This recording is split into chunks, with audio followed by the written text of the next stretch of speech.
सभी को प्रणाम।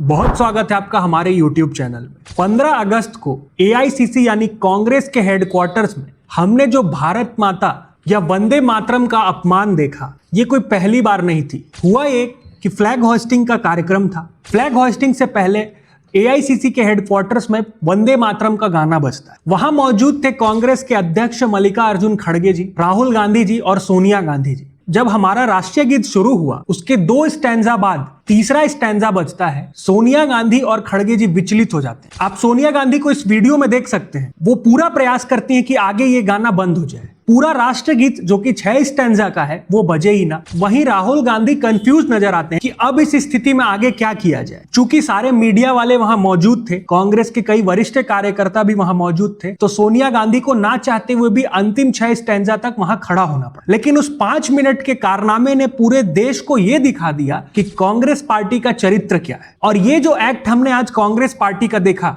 इसका बीजारोपण 100 वर्ष पहले ही हो चुका था। इस बारे में बात करेंगे, लेकिन सबसे पहले संक्षिप्त में समझते हैं कि वंदे मातरम का इतिहास क्या है। 1875 में पहली बार वंदे मातरम को लिखा गया स्वर्गीय बंकिम चंद्र चट्टोपाध्याय के द्वारा। 1882 में उनका ही नॉवेल आनंद मठ में इस गीत को शामिल किया गया। 1896 में पहली बार इस गीत को रविंद्रनाथ टैगोर ने कांग्रेस के सेशन में गाया। उसके बाद से ही पूरे राष्ट्र में यह गीत फेमस हो गया। पूरे राष्ट्र में जितने भी ब्रिटिश सरकार के खिलाफ आंदोलन होते थे, उसमें स्वर वंदे मातरम का ही गूंजता था। उसके बाद 1905 में जब लॉर्ड कर्जन ने बंगाल पार्टीशन की घोषणा की, पूरे देश में आंदोलन की गूंज उठी। सबसे ज्यादा आक्रोशित थे बंगाल के लोग और बंगाल की गली गली में वंदे मातरम की उद्घोष हो रही थी। जो भी लोग ब्रिटिश गुड्स का बॉयकॉट कर रहे थे, क्योंकि स्वदेशी आंदोलन जारी था, ब्रिटिश गुड्स को बॉयकॉट करना हो, ब्रिटिश गवर्नमेंट को क्रिटिसाइज करना हो, तो जितनी भी रैली निकलती थी वो वंदे मातरम के उद्घोष के साथ ही निकलती थी। तो ये महत्व हमारे भारत के इतिहास में वंदे मातरम के गीत का है। तब तक कांग्रेस पार्टी में भी इस गीत के लिए उतना ही सम्मान था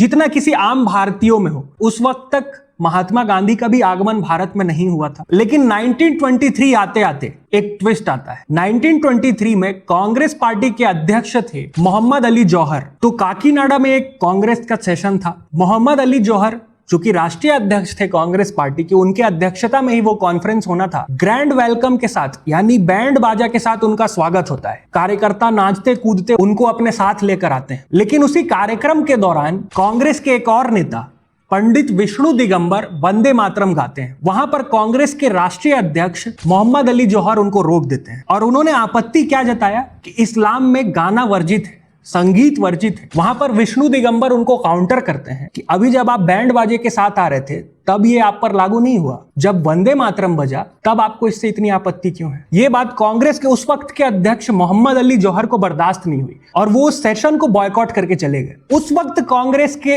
अध्यक्ष मोहम्मद अली जौहर ने जैसा भारत माता का अपमान किया, जैसा वंदे मातरम का अपमान किया, आज 103 वर्ष बाद भी कांग्रेस के अध्यक्ष उसी स्क्रिप्ट को कॉपी कर रहे हैं और आज भी वंदे मातरम का अपमान ऐसे ही हुआ। 1937 आते आते तक मामला इतना बिगड़ गया, मुस्लिम लीग ने एक कैंपेन शुरू किया कि कांग्रेस पार्टी वंदे मातरम को अपने सेशन में गाती है, इसका मतलब Congress party pro Hindu party है और सारे मुस्लिम्स को कांग्रेस पार्टी को बॉयकॉट करना चाहिए। यह बात बर्दाश्त नहीं हुई जवाहरलाल नेहरू को। 1937 में कलकत्ता में CWC की मीटिंग होती है। जवाहरलाल नेहरू सुभाष चंद्र बोस को पत्र लिखते हैं। यह हिस्टोरिकली डॉक्यूमेंटेड है।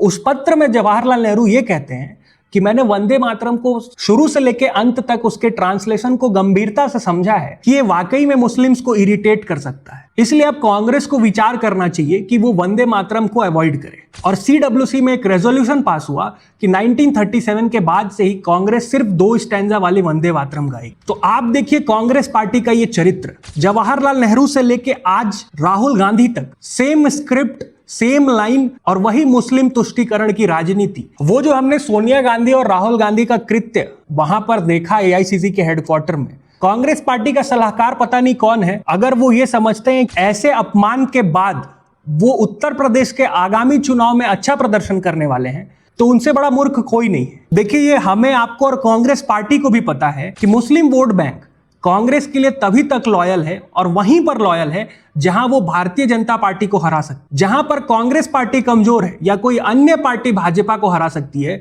वहां मुसलमानों की लॉयल्टी वहां शिफ्ट हो जाती है। यानी मुसलमानों की लॉयल्टी सिर्फ वहीं है जहां वो पार्टी है जो भाजपा को हरा सकती है। और यह बात कांग्रेस को भी पता है, इसलिए वो हर दिन एक ऐसा कृत्य जरूर करते हैं जिससे मुसलमानों को खुश किया जा सके। और यही कारण है कि जो आज हमने दिल्ली में देखा, वो आने वाले समय में और भी कांग्रेस पार्टी की ओर से हमें दिखाई देने वाला है। बाकी आप कमेंट सेक्शन में जरूर बताइए कि क्या कांग्रेस पार्टी ने जो ये डिसीजन लिया है कि अब वो सिर्फ 2 स्टैंजा वाले वंदे मातरम को गाने वाले हैं, इससे उनको पॉलिटिकली नुकसान होगा या फायदा। बाकी इसी तरह के एनालिटिकल वीडियो को देखने के लिए जुड़े रहे हमारे साथ। बहुत धन्यवाद।